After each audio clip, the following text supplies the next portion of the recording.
के विस्तृत और सुनसान रेगिस्तान में एक गरीब दरवेश रहता था जिसका नाम हाशिम था। उसकी छोटी सी झोपड़ी रेतीले टीलों के पास बनी थी, जहां हवा अक्सर रेत को उड़ाती और खामोशी उसका साथ निभाती। लेकिन इस खामोशी के बीच हाशिम का दिल हमेशा इबादत और प्यार से भरा रहता था। हर सुबह सूरज उगने से पहले वह नमाज के लिए उठता, सजदा करता और दुआ में अपने रब से बात करता। लोग दूर से उसे देखते और कहते, देखो ये दरवेश बिना दौलत के कितना खुश रहता है। हाशिम हर बार मुस्कुराकर जवाब देता, ईश्वर ही मेरे मालिक हैं, वही मेरी खुशी है। एक दिन हाशिम पानी लेने जंगल के नजदीक गया। वहां उसने एक घायल शिकारी पक्षी को देखा जो बहुत कमजोर और सहमा हुआ था। हाशिम ने उसे प्यार से उठाया और अपनी झोपड़ी ले आया।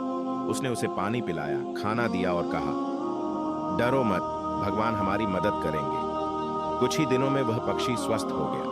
अब वह हर दिन हाशिम के दरवाजे पर आता, गाता और मानो उसकी तन्हाई मिटाता। गांव वाले यह देखकर हैरान थे कि इतने गरीब आदमी के पास इतनी खुशी कैसे है।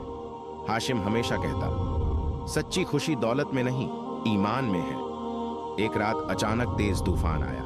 हवा इतनी तेज थी कि झोपड़ी की छत उड़ने को थी। उस घड़ी हाशिम ने हाथ उठाए और दुआ की, हे अल्लाह मेरी रक्षा कर। सुबह जब सूरज की किरणें रेगिस्तान पर फैलने लगीं, तो हाशिम ने देखा कि उसकी झोपड़ी बिल्कुल सुरक्षित थी। उसका दिल सुकून से भर गया। गांव के लोग उसके पास आए और बोले, तुम्हारा विश्वास वाकई कमाल है। हाशिम ने मुस्कुराकर कहा, सिर्फ ईश्वर पर भरोसा रखो। कुछ दिनों बाद गांव में अकाल पड़ गया। लोग भूख से परेशान थे, पशु मरने लगे थे। उस समय भी हाशिम ने अपनी छोटी सी अनाज की कटोरी सबके साथ बांट दी। वह खुद भूखा रह जाता पर किसी को भूखा नहीं जाने देता। लोग हैरान थे कि कोई इंसान इतना दयालु कैसे हो सकता है। हाशिम हमेशा कहता, ईश्वर दयालु लोगों की मदद करता है। एक रात वह सोया हुआ था कि उसे एक सपना आया। उसके सपने में एक नूरानी परी उतरी और बोली, हे दरवेश, तुम्हारा सब्र और ईमान ईश्वर को पसंद आया है। कल तुम्हें इतनी दौलत मिलेगी कि तुम सबकी मदद कर सकोगे। हाशिम मुस्कुराते हुए उठा और बोला, सब्र का फल हमेशा मीठा होता है। अगले दिन एक अमीर व्यापारी हाशिम के पास आया और बोला, मैंने तुम्हारे नेक कामों की बहुत बातें सुनी हैं। उसने सोने और अनाज का एक बड़ा दान हाशिम को दे दिया। हाशिम ने वह सारी दौलत और अनाज गांव वालों में बांट दिया।